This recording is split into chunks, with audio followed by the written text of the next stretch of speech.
I want to take a minute here to answer the question of whether we can shift the sacraments or the ordinances of baptism and the Lord's Supper online along with everything else. Now, with this coronavirus crisis, all the churches are shut down, the physical gatherings are stopped, and so everyone has to do the services in this augmented virtual way.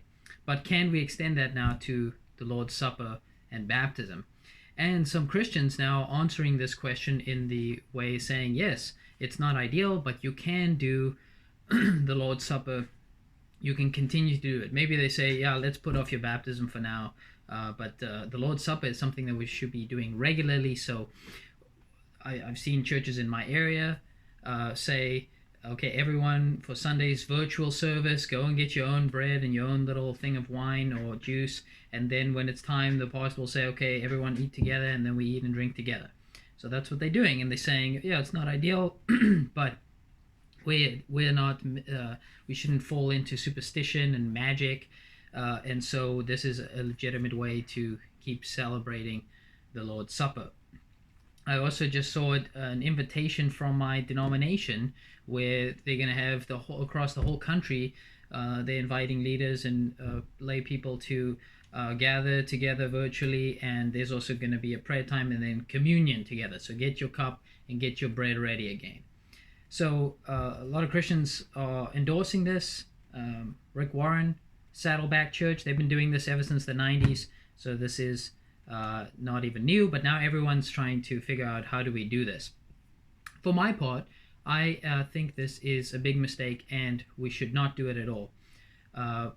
What we should rather do is say, hey, we simply cannot celebrate the Lord's Supper right now, so unfortunately it's going to be on hold and we are going to resume it in 3 months, in 6 months, or whatever.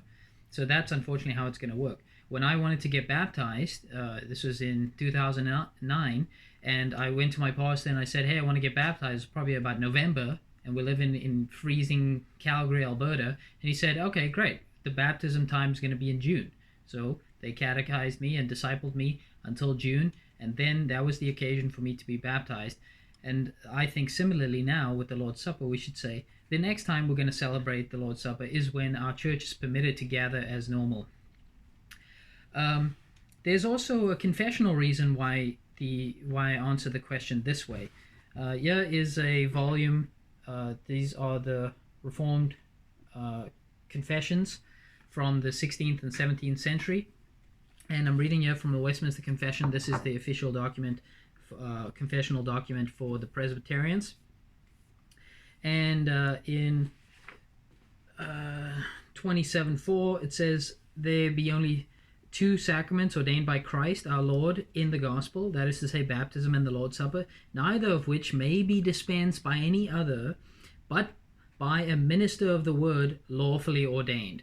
So this is saying only a minister is allowed to oversee and dispense the elements and the sacraments, so baptism and the elements of the Lord's Supper.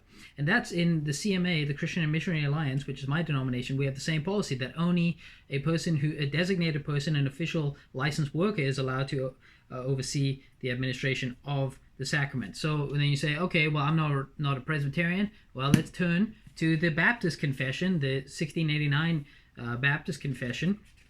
And in chapter 28.2, these holy appointments are to be administered by those only who are qualified and thereunto called according to the commission of Christ. So there, from the Baptists and the Presbyterians from the 17th century, we see that they forbid this. And in our church, and all churches really, there's this practice of administering. There are people who cannot come to the church. Maybe they're sick or they're really old, or for whatever reason they cannot come in. So they are titled shut-ins. And so what the pastor will do is the pastor will take an elder with him. They'll go to that person's house and they'll have the Lord's Supper there with that person. Okay, so that's how we normally do it with shut-ins. Now everyone's a shut-in, and we are unable to now take the Lord's Supper to people individually like this because we are being banned and prevented from doing that legally, and just our conscience, it would be a mistake to do that as well. So in this situation, we are unable to practice the Lord's Supper as normal, And that's really sad, but you know what? I grew up in the Dutch Reformed tradition, and we would practice the Lord's Supper, participate in it only 4 times a year. And so uh, I prefer it way more frequently. In our church now, we do it once a month. Other churches do it bi-weekly or every week, and that's wonderful. I would love to see that at our church. But I think for now, rather than pervert the whole thing and having everyone go wild and practice the Lord's Supper as they want by themselves, I don't know if this person's been sinning. I don't know if they are desecrating the whole ordinance there by themselves. I don't even know if they're a true Christian. So read 1 Corinthians 11 and take it seriously, where Paul is instructing the people, saying there's a danger to the Lord's Supper, that if you misuse the Lord's Supper, then you drink judgment upon yourself. And so I would rather have see that not happen, and instead the elders and the designated people who are in charge and who are appointed to administer these things should continue to do so, but they are unable to do so over the church effectively unless we're all gathered together in one place. So I think we should, like the Dutch Reform, put this on hold. We'll do it every three. Right now it's like basically taking a 3-month absence from it, or maybe a 5-month absence. I don't know, but I think that would be more prudent and far more in line with the Bible's teaching on the Lord's Supper than now to reinvent it and make everything virtual.